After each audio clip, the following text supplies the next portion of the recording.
नमस्कार मित्रों, मैं राघव अवस्थी आप सभी लोगों का डिसेंट स्टडी क्लासेस के यूट्यूब चैनल पर हार्दिक स्वागत करता हूं। आप इस क्लास में पढ़ते हैं repair and maintenance second subject को, जो कि पॉलिटेक्निक 6 सेमेस्टर के मेंटेनेंस ब्रांच का एक सब्जेक्ट है। जैसा कि आप लोगों को पता ही है कि आप लोगों के जो एग्जाम इस बार हैं वो ऑनलाइन हो रहे हैं और उसमें जो पेपर का पैटर्न है वो बहुविकल्पी क्वेश्चन पर आधारित है। तो इसी चीज़ को ध्यान में रखते हुए मैंने आप लोगों के लिए बहुविकल्पी क्वेश्चन की ऑनलाइन लेक्चर सीरीज स्टार्ट की थी। इस वीडियो के अंतर्गत हम लोग आज कवर करने वाले हैं कल जो 30 क्वेश्चन किए थे उन्हीं के आगे के क्वेश्चंस को। इसमें लगभग 30 से 40 क्वेश्चन ही हो पाएंगे। जितने संभव होंगे मैं उतने करवा दूंगा। और अगर आप लोगों ने अभी तक हमारे चैनल को सब्सक्राइब नहीं किया है या आपको अभी तक नहीं पता है कि हमारे चैनल पर कौन कौन से सब्जेक्ट की पढ़ाई हो रही है, तो चैनल की प्लेलिस्ट पर जाकर जरूर देखिएगा। वहाँ से आप लोगों को बहुत ज़्यादा हेल्प मिल सकती है। तो शुरू करते हैं आज का वीडियो। देखिए पहला क्वेश्चन क्या कह रहा है इस वीडियो का। पहला क्वेश्चन कह रहा है कि 31 नंबर, ये ना सोचिएगा कि ये 31 से स्टार्ट हुआ है, इसके पहले मैंने 30 करा दिए हैं, वो पिछला वीडियो आप लोग देख लीजिएगा, ठीक है। तो अगर आप लोगों ने अभी तक वो नहीं देखा है तो इसे भी पहले देख लीजिए, उसे बाद में देखेंगे तब भी कोई दिक्कत नहीं आएगी, समझ में आएगा, अच्छे से सब क्लियर हो जाएगा।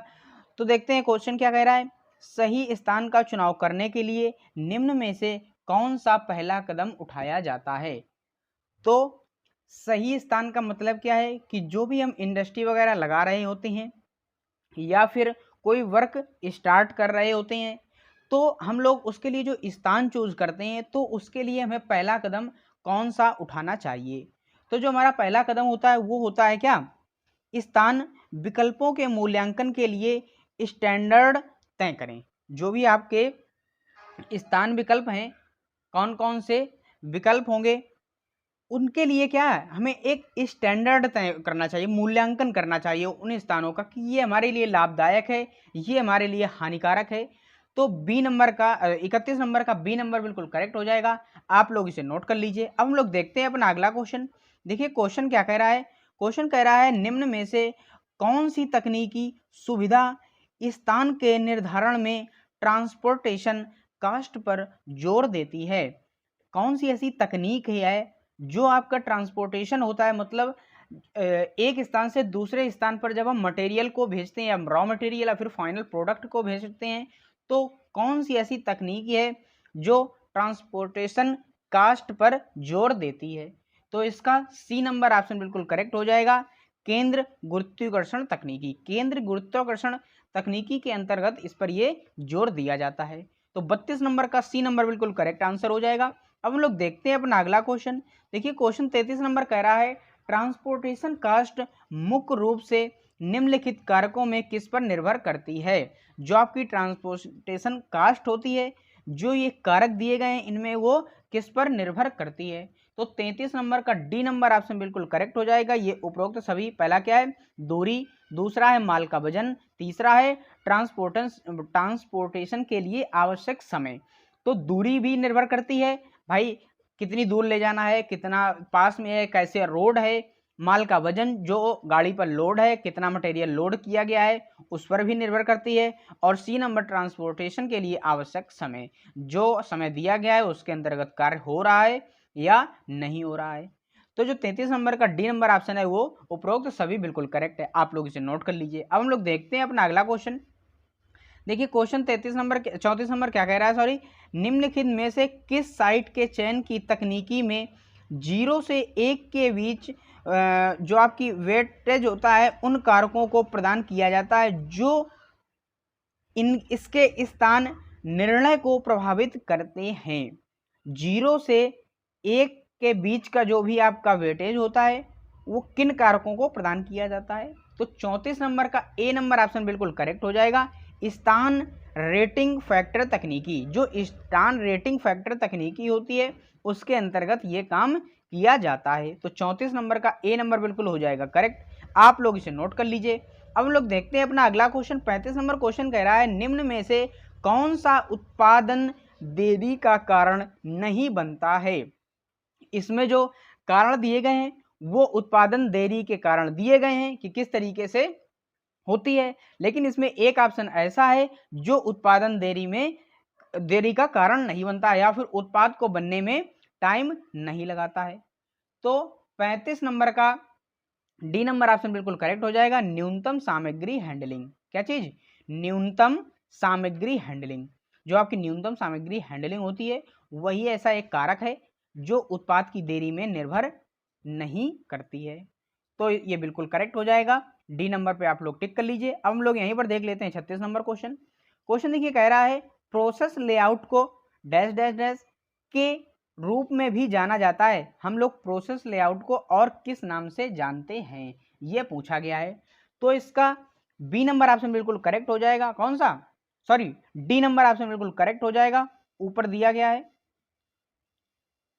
हाँ, डी नंबर इस तरीके से दिया गया है। पहला देखिए, इसमें जो पॉइंट है वो है function layout, batch production layout, ठीक है।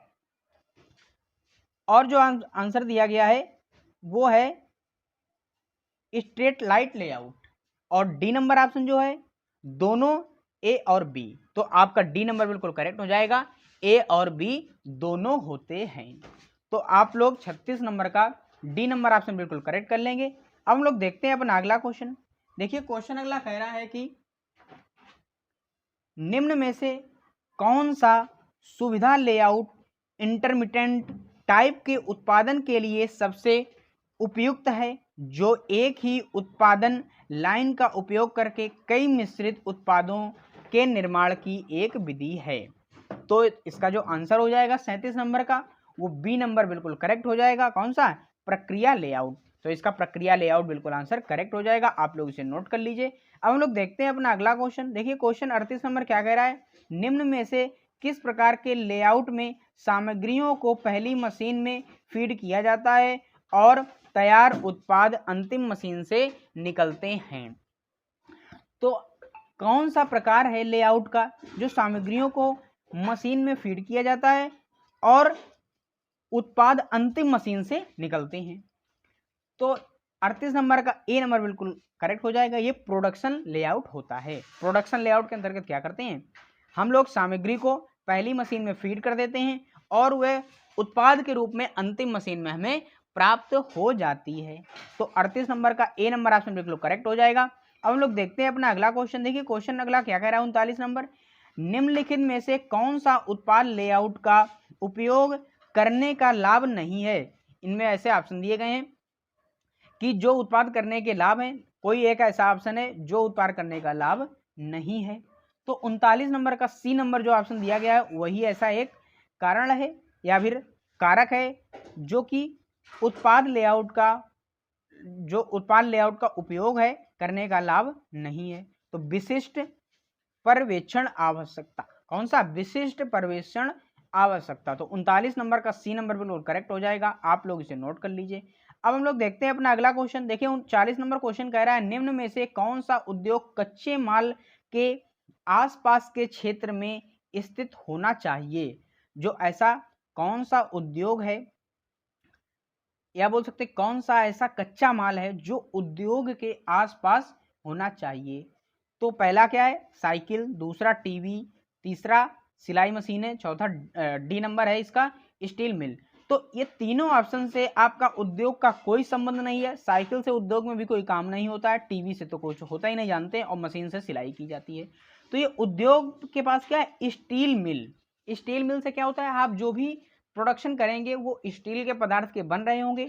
तो अगर स्टील मिल इसके पास में होगी तो आपका जो प्रोडक्शन तैयार होगा या फाइनल प्रोडक्ट तैयार होगा वो सस्ता तैयार होगा। तो 40 नंबर का डी नंबर बिल्कुल करेक्ट हो जाएगा। अब हम लोग देखते हैं अपना 41 नंबर क्वेश्चन। क्वेश्चन कह रहा है, निम्न में से किस उद्योग के लिए आर्द्र जलवायु सहायक है। कौन सा ऐसा उद्योग है जिसके लिए आर्द्र जलवायु मतलब कुछ ना कुछ नमी वाली जलवायु सहायक है। तो इसका जो पहला नंबर ऑप्शन है कपास बिल्कुल करेक्ट है। क्या हो जाएगा? कपास बिल्कुल करेक्ट हो जाएगा। तो 41 नंबर का ए नंबर ऑप्शन बिल्कुल करेक्ट है। अब यहीं पर हम लोग 42 नंबर भी देख लेते हैं। क्वेश्चन कह रहा है, अच्छे प्राकृतिक वेंटिलेशन के लिए इमारत के डैश डैश डैश प्रकार को प्राथमिकता दी जाती है। वेंटिलेशन का मतलब क्या होता है कि स्वच्छ खुली हवा आ सके और जो वातावरण हमारे घर के अंदर का हो वो हमारी बॉडी के अनुकूल होना चाहिए। तो यहाँ पर 42 नंबर का डी नंबर ऑप्शन बिल्कुल करेक्ट हो जाएगा। कौन सा? मॉनिटर, जो आपका अच्छे प्राकृतिक वेंटिलेशन के लिए इमारत के प्रकार का प्राथमिकता दी जाती है, वो होता है मॉनिटर। ठीक है, तो 42 नंबर का डी नंबर ऑप्शन बिल्कुल करेक्ट हो जाएगा। आप लोग इसे नोट कर लीजिए। अब हम लोग चलते हैं 43 नंबर क्वेश्चन की ओर। क्वेश्चन देखिए क्या कह रहा है।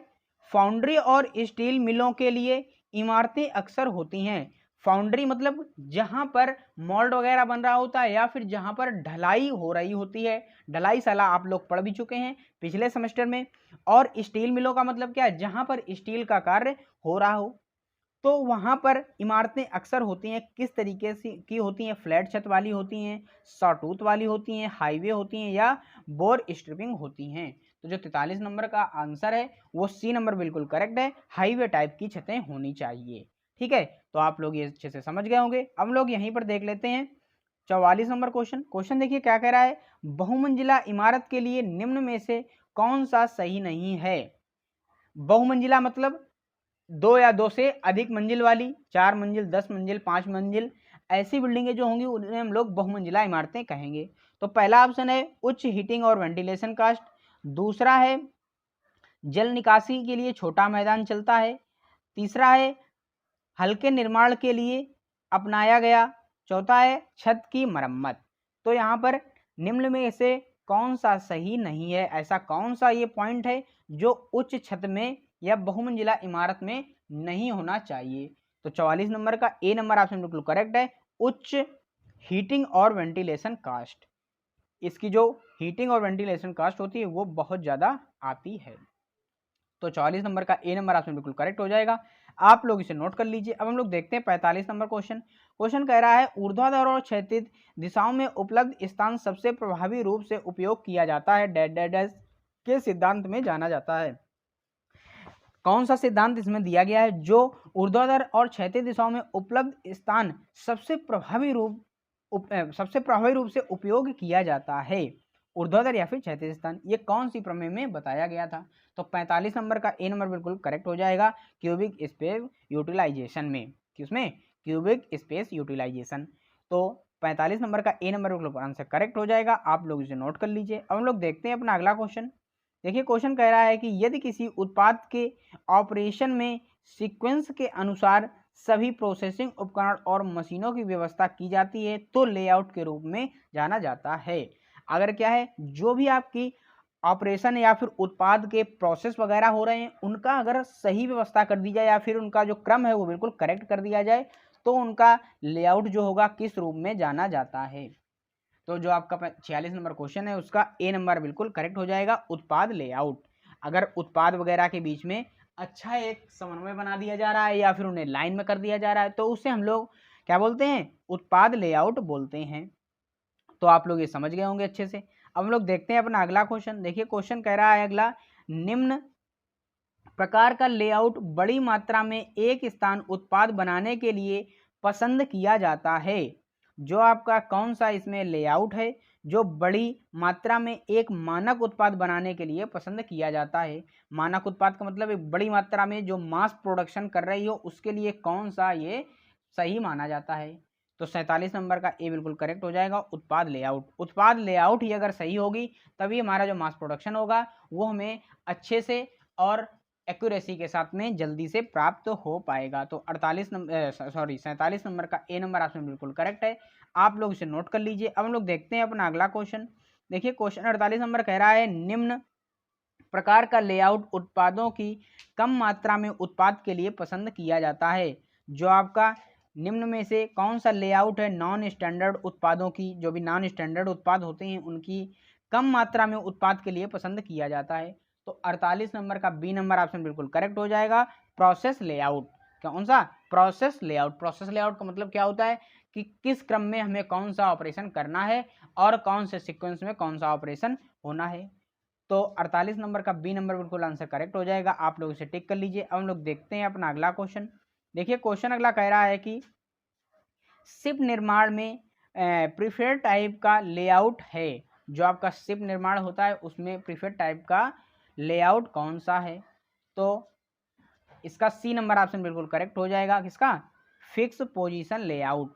सी नंबर ऑप्शन बिल्कुल करेक्ट हो जाएगा, फिक्स्ड पोजीशन लेआउट। अब यहीं पर 50 नंबर भी देख लेते हैं क्वेश्चन क्या कह रहा है। यह स्टार्ट दुकान में फर्श पर होने वाली सभी उत्पादन गतिविधियों का एक ग्राफिक प्रतिनिधित्व है। जो आपकी चार्ट दुकान के फर्श पर होने वाली सभी उत्पादन गतिविधियों का ग्राफिक प्रतिनिधित्व है। कोई भी जो भी हमारी फर्श है जहां पर हमारा वर्क हो रहा है उसमें होने वाली सभी उत्पादन गतिविधियों का जो चार्ट बनाया जाता है उसका कौन प्रतिनिधित्व करता है। तो 50 नंबर का बी नंबर ऑप्शन बिल्कुल करेक्ट हो जाएगा, flow process chart. Flow process chart के अंतर्गत हम लोग इसका पूरा बायोडाटा तैयार करके रखते हैं। तो बी नंबर इसका बिल्कुल करेक्ट आंसर हो जाएगा। अब हम लोग देखते हैं अपना अगला क्वेश्चन। देखिए क्वेश्चन कह रहा है तन्य परीक्षण डैश डैश डैश पर किया जाता है। जो आपका तन्य परीक्षण होता है उस पर क्या किया जाता है। तो 51 नंबर का जो आंसर आपका हो जाएगा वो बी नंबर बिल्कुल करेक्ट हो जाएगा, यूनिवर्सल टेस्टिंग मशीन। जो आपका तन्य परीक्षण किया जाता है वो यूनिवर्सल टेस्टिंग मशीन पर किया जाता है। तो आप लोग ये जानते भी हैं और नहीं जानते हैं तो यहाँ पर याद कर लीजिए। अब हम लोग यहीं पर 52 नंबर भी क्वेश्चन देख लेते हैं। क्वेश्चन कह रहा है कौन सी मशीन नमूने की लंबाई में परिवर्तन को रिकॉर्ड करती है। नमूने की लंबाई को कौन सी जो मशीन है वो रिकॉर्ड करती है, लंबाई को रिकॉर्ड करती हो। तो 52 नंबर का जो बी नंबर ऑप्शन है यूनिवर्सल टेस्टिंग मशीन वो बिल्कुल करेक्ट है। इसका भी आंसर यूनिवर्सल टेस्टिंग मशीन ही है। तो अब हम लोग देखते हैं अपना अगला क्वेश्चन। देखिए क्वेश्चन अगला कह रहा है कि विफलता के बिना स्ट्रेस का विरोध करने के लिए पदार्थ की क्षमता को कहा जाता है। विफलता मतलब जो आपकी स्ट्रेन आती है या फिर जो उसमें विकृति आ जाती है के बिना स्ट्रेस का विरोध, स्ट्रेस मतलब क्या होती है, जो आपका प्रतिबल होता है उसका विरोध करने की पदार्थ की जो क्षमता होती है उसे हम लोग क्या कहते हैं। तो उसे हम लोग क्या कहते हैं, स्ट्रेंथ कहते हैं, सामर्थ्य कहते हैं। तो 53 नंबर का ए नंबर ऑप्शन बिल्कुल करेक्ट हो जाएगा और ये क्वेश्चन बहुत इंपॉर्टेंट भी है, आप लोग इसे ध्यान से बिल्कुल पढ़िएगा। अब हम लोग देखते हैं 54 नंबर क्वेश्चन कह रहा है यूनिवर्सल टेस्टिंग मशीन में एक वृत्तीय सेक्शन नमूने के लिए गेज की लंबाई को किया जाता है। जो आपका वृत्तीय टाइप का गेज होता है उसके लिए नमूने की लंबाई क्या होती है। ये क्वेश्चन ज़्यादा इंपॉर्टेंट नहीं है लेकिन तब भी एक बार याद कर लीजिएगा, 5.65 a/2 होता है। तो 54 नंबर का सी नंबर ऑप्शन बिल्कुल करेक्ट हो जाएगा, आप लोग इसे नोट कर लीजिए। अब हम लोग देखते हैं अपना अगला क्वेश्चन। देखिए क्वेश्चन कह रहा है कि और वहां पर ए नंबर जो था वहां पर ये देखिए लिखा हुआ है, ये भी याद कर लीजिएगा, परीक्षण नमूने के क्रॉस सेक्शन का क्षेत्रफल होता है। ठीक है, ए जो मैंने बताया नहीं था, भूल गया था मैं, ए जो होता है वो क्षेत्रफल होता है। तो 55 नंबर देखिए क्वेश्चन क्या कह रहा है यूनिवर्सल टेस्टिंग मशीन में हल्के स्टील का तन्यता नमूना शियर में फेलियर हो जाता है और लोड की दिशा में संबंध में शियर स्ट्रेस कितने डिग्री के प्लान पर अधिकतम होता है, कितने डिग्री वो मान होता है। तो जो 55 नंबर का आंसर आपका है वो बी नंबर बिल्कुल करेक्ट हो जाएगा। कौन सा, बी नंबर बिल्कुल करेक्ट हो जाएगा, 45 बिल्कुल करेक्ट होता है, आप लोग इसे नोट कर लीजिए। अब हम लोग देखते हैं अपना अगला क्वेश्चन। देखिए क्वेश्चन क्या कह रहा है, क्वेश्चन कह रहा है कास्ट आयरन के कंप्रेशन टेस्ट के दौरान फेलियर होती है अर्थात दरार दिखाई देती है। जो आपका कास्ट आयरन होता है उसका जब हम लोग कंप्रेशन टेस्ट करते हैं, कंप्रेशन टेस्ट का मतलब आप लोग जानते ही हैं, जब उसे हम लोग दबा कर उसका टेस्ट करते हैं या उसके दाब की क्षमता देखते हैं तो उसे हम लोग कंप्रेशन टेस्ट कहते हैं।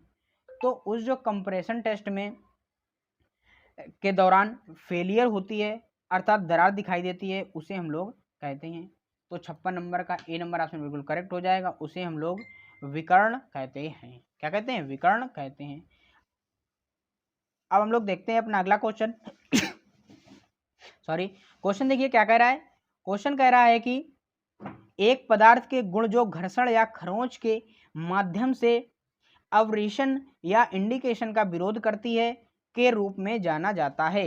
जो आपका खरोंचन गुण होता है, खरोंचन मतलब क्या है, उस पर आप लोग स्क्राइबर से कोई पॉइंट लगाइएगा, सॉरी लाइन बनाइएगा या पॉइंट भी बना लीजिएगा, तो उसका अगर विरोध करे तो उसे हम लोग क्या कहेंगे, तो उसे हम लोग क्या कहेंगे, हार्डनेस कहेंगे। हार्डनेस अगर जितनी ज़्यादा होगी तो खरोंच का स्थान नहीं, जो खरोंच का निशान जो है वो नहीं आएगा, और अगर हार्डनेस कम होगी, मुलायम पदार्थ होगा तो उस पर खरोंच का निशान आ जाएगा। आप लोग एक साबुन की बट्टी लीजिएगा, जो नहाने वाला साबुन होता है, लक्स का कोई भी ले लीजिएगा, उस पर एक नाखून से लाइन बनाइएगा तो कितनी आसानी से बिल्कुल बन जाएगी। और वहीं एक आयरन का मेटल ले लीजिएगा, कोई पार्ट ले लीजिएगा, गुटखा ले लीजिएगा, उस पर आप उंगली से एक निशान बनाइएगा तो देखिएगा उस पर नहीं बनेगा। तो इस गुण को हम लोग क्या कहते हैं, हार्डनेस बोलते हैं। तो आप लोग ये अच्छे से समझ गए होंगे। अब हम लोग देखते हैं अपना अगला क्वेश्चन। देखिए क्वेश्चन कह रहा है कठोरता परीक्षण के दौरान इंडेंट आमतौर पर एक होता है, जो आपका इंडेंट आमतौर पर होता है वो क्या होता है। तो इसका जो आंसर है वो उपरोक्त सभी है। पहला बॉल, पिरामिड, शंकु। तो उपरोक्त सभी तीनों आंसर इसके लिए बिल्कुल करेक्ट हैं। अब हम लोग देख लेते हैं अपना अगला क्वेश्चन। देखिए क्वेश्चन अगला कह रहा है कि ब्रेनेल कठोरता परीक्षण में उपयोग किए जाने वाला एक इंडेंटर है। जो आपका ब्रेनेल परीक्षण होता है उसमें इंडेंटर कौन सा होता है। तो उसका जो इंडेंटर होता है वो शंकु होता है। तो क्या बी नंबर ऑप्शन बिल्कुल करेक्ट हो जाएगा। आप लोग इसे नोट कर लीजिए। अब हम लोग देखते हैं अपना अगला क्वेश्चन। क्वेश्चन कह रहा है ब्रेनेल कठोरता टेस्ट में कॉपर की कठोरता परीक्षण के लिए बॉल का व्यास होता है। जो आपकी कॉपर का परीक्षण हम लोग करते हैं उसके लिए जो बॉल यूज की जाती है उसमें उसका कितना व्यास होता है। तो उसका जो व्यास होता है वो 5 mm का होता है। तो आप लोग ये अच्छे से क्वेश्चन समझ गए होंगे। अब हम लोग देखते हैं अपना अगला क्वेश्चन। देखिए क्वेश्चन कह रहा है रॉकवेल कठोरता परीक्षण के लिए के सी स्केल में उपयोग किए गए इंडेंटर्स का आकार होता है। जो आपका रॉकवेल कठोरता परीक्षण होता है उसमें जो सी स्केल के लिए इंडेंटर यूज किया जाता है उसका आकार क्या होता है। तो उसका जो आकार होता है वो डायमंड कोन की तरह होता है। तो ए नंबर ऑप्शन बिल्कुल करेक्ट हो जाएगा। ये क्वेश्चन सारे याद करने वाले हैं। अब हम लोग देखते हैं अपना अगला क्वेश्चन। देखिए क्वेश्चन कह रहा है रॉकवेल कठोरता परीक्षण के सी स्केल में अप्लाई लोड है। जो आपका रॉकवेल कठोरता परीक्षण होता है उसमें जो सी स्केल पर अप्लाई लोड होता है वो कितना होता है। तो जो लोड होता है वो 150 kg का होता है। कितना होता है, 150 kg का होता है। तो 62 का बी नंबर ऑप्शन, अरे सॉरी डी नंबर ऑप्शन बिल्कुल करेक्ट है। आप लोग इसे नोट कर लीजिए। अब हम लोग देखते हैं अपना अगला क्वेश्चन। देखिए क्या कह रहा है पिरामिड के डायमंड इंडेंट का उपयोग किया जाता है। अभी मैंने ऊपर ये क्वेश्चन बताया था कि जो आपका सी टाइप का होगा उसमें हम लोग डायमंड इंडेंट का प्रयोग करते हैं। तो जो 53 नंबर का आंसर है वो ऊपर देखिए पहला जो है ये पहला क्या दिया गया है, पहला दिया गया है ब्रेनेल कठोरता परीक्षण, रॉकवेल कठोरता परीक्षण बिल्कुल गलत है। जो आंसर है वो है क्या, बीकर्स कठोरता परीक्षण। क्या होता है, बीकर्स कठोरता परीक्षण। तो सी नंबर ऑप्शन बिल्कुल करेक्ट हो जाएगा। आप लोग इसे समझ गए होंगे। अब हम लोग यहीं पर देख लेते हैं अगला क्वेश्चन भी। किसी पदार्थ के डैश डैश के परीक्षण के लिए प्रभाव परीक्षण किया जाता है। अगर उसके में प्रभाव का परीक्षण जानना है तो हम लोग कौन सा परीक्षण करते हैं या कौन से गुण को जांचते हैं। तो उसके हम लोग कड़ेपन को जांचते हैं। किसको जांचते हैं, कड़ेपन को जांचते हैं। तो आप लोग अच्छे से समझ गए होंगे। अब हम लोग देखते हैं अपना अगला क्वेश्चन। देखिए क्वेश्चन क्या कह रहा है, क्वेश्चन कह रहा है कि आइयोड परीक्षण में नमूना डैश डैश के रूप में रखा गया है। जो आपका आइयोड परीक्षण होता है उसमें जो नमूना यूज किया जाता है वो किस रूप में रखा जाता है। तो इसका जो आंसर है वो ब्रैकेट बीम के रूप में रखा जाता है। ब्रैकेट बीम के रूप में रखा जाता है। तो बी नंबर ऑप्शन बिल्कुल करेक्ट हो जाएगा। आप लोग इसे नोट कर लीजिए। हम लोग देखते हैं अपना अगला क्वेश्चन। देखिए क्वेश्चन कह रहा है 4P इम्पैक्ट टेस्ट में नमूना के रूप में रखा जाता है। आप लोग ये सारे टेस्ट जानते हैं, बीकर्स हो गया, 4P हो गया, ब्रेनल हो गया, रॉकवेल हो गया, ये सारे परीक्षण आप लोग पिछली क्लास में पढ़ चुके हैं। तो इनके बारे में बताने की हमें कोई आवश्यकता नहीं है। तो इसका जो आंसर है इस क्वेश्चन का वो ए नंबर बिल्कुल करेक्ट हो जाएगा। कौन सा, सिंपली सपोर्टेड बीम। जो आपका 4P इम्पैक्ट टेस्ट होता है उसमें जो नमूना होता है वो सिंपली सपोर्टेड बीम के रूप में रखा जाता है। किसके रूप में, सिंपली सपोर्टेड रूप की जो बीम होती है उसे रखा जाता है। आप लोग ये भी क्वेश्चन समझ गए होंगे। हम लोग देखते हैं अपना अगला क्वेश्चन। देखिए क्वेश्चन कह रहा है कि मेंटेनेंस में निम्नलिखित क्रिया सम्मिलित है। मेंटेनेंस में कौन सी इनमें से क्रिया सम्मिलित है। ये क्वेश्चन आपका बहुत ज़्यादा इंपॉर्टेंट है, पेपर में आ सकता है। तो जो पहला होता है वो क्या है, कॉम्पैक्टनेस की रिप्लेस। दूसरा है सॉरी कंपोनेंट है, ये सॉरी कंपोनेंट लिखा हुआ है हिंदी में। कंपोनेंट की रिप्लेस, कंपोनेंट को मतलब रिप्लेस का मतलब बदलना। कंपोनेंट की मरम्मत, कंपोनेंट मरम्मत मतलब क्या है, उसी जो कंपोनेंट हमारा जो भी खराब हुआ है उसी की रिपेयरिंग कर देना, मरम्मत कर देना। कंपोनेंट की सर्विसिंग, सर्विसिंग का मतलब क्या है, उसमें ऑयल वगैरह को चेक कर देना। और उपरोक्त सभी। तो ये मेंटेनेंस के निम्नलिखित क्रिया की जाती हैं, निम्नलिखित सम्मिलित है। तो ये सारी क्रियाएं होती हैं, कंपोनेंट की रिप्लेसिंग भी होती है, मरम्मत भी होती है और सर्विसिंग भी होती है। तो इसका डी नंबर ऑप्शन बिल्कुल करेक्ट हो जाएगा और इंपॉर्टेंट क्वेश्चन है, 5 स्टार लगा के इसे नोट कर लीजिए। अब हम लोग देखते हैं अपना अगला क्वेश्चन। देखिए क्वेश्चन क्या कह रहा है, डाउन टाइम कास्ट में डैश डैश डैश सम्मिलित है। जो आपका डाउन टाइम कास्ट होता है उसमें कौन सा ये रीजन एक सम्मिलित है। तो इसका जो आंसर है वो डी नंबर बिल्कुल करेक्ट हो जाएगा, उपरोक्त सभी। ये सारे रीजन जो है, ये 3 उत्पाद का नुकसान, श्रमिकों की मजदूरी का भुगतान, बिक्री में कमी, तो ये डाउन टाइम कास्ट में सम्मिलित होते हैं। तो ये उपरोक्त सभी बिल्कुल करेक्ट हो जाएगा, आप लोग इसे नोट कर लीजिए। अब हम लोग देखते हैं अपना अगला क्वेश्चन।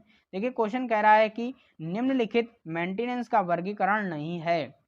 जो आपका मेंटेनेंस होता है वो किस तरीके का एक नहीं होता है। मेंटेनेंस को आप लोग जानते हैं किस तरीके से बांटा गया है, विभक्त किया गया है, कितने टाइप होते हैं। तो ये क्वेश्चन इंपॉर्टेंट ये भी बहुत ज़्यादा है। तो इसका जो आंसर है, पहला देखिए क्या दिया गया पॉइंट, वो सुधारात्मक मेंटेनेंस, दूसरा है समय पर मेंटेनेंस, तीसरा है डी अनुसूचित मेंटेनेंस और प्रिवेंटिव मेंटेनेंस। तो आपके जो ये सुधारात्मक मेंटेनेंस, अनुसूचित मेंटेनेंस या प्रिडिक्टिव मेंटेनेंस होता है, तो आप लोग अच्छे से जानते ही हैं कि ये क्या है, तीनों ये एक मेंटेनेंस के ही प्रकार होते हैं। तो जो समय मेंटेनेंस है ये बिल्कुल करेक्ट है, ये टाइप नहीं होता है। तो इसका जो आंसर हो जाएगा वो बी नंबर बिल्कुल करेक्ट हो जाएगा, बी नंबर पर आप लोग टिक कर लीजिए। अब हम लोग देखते हैं अपना अंतिम क्वेश्चन। देखिए क्वेश्चन क्या कह रहा है, क्वेश्चन कह रहा है एक इलेक्ट्रिक मोटर का बेल्ट टूट गया है, इसकी आवश्यकता है। अगर जो भी आपकी इलेक्ट्रिक मोटर लगी है उसकी बेल्ट टूट गई है तो वहां पर हमें कौन सा मेंटेनेंस करना होगा या फिर कौन से मेंटेनेंस की आवश्यकता होती है। तो वहां पर हमारी जो मेंटेनेंस की आवश्यकता होती है वो सुधारात्मक मेंटेनेंस की आवश्यकता होती है। सुधारात्मक मेंटेनेंस के अंतर्गत क्या करेंगे, हम लोग उस बेल्ट को चेंज करेंगे। नहीं तो अगर बेल्ट क्या है, नट बोल्ट वाली है, जिससे हम लोग नट बोल्ट से कस कर दोबारा उसे सही कर लेते हैं, तो वहां पर हम लोग नट बोल्टिंग का प्रयोग करेंगे। तो आशा करता हूँ आप सभी लोग ये सारे क्वेश्चन अच्छे से समझ गए होंगे। पिछले वीडियो में मैंने 30 क्वेश्चन कराए थे, इसमें 40 क्वेश्चन कराए हुए हैं। तो आपके 30 और ये मिलाकर 70 क्वेश्चन पूरे होते हैं कंप्लीट। तो अब हम लोग अगले वीडियो में पढ़ेंगे इसी के आगे के जो क्वेश्चन है वो भी, उसमें भी लगभग 30 से 40 क्वेश्चन कवर होंगे। तो मिलते हैं अगले वीडियो में, तब तक के लिए जय हिंद, वंदे मातरम।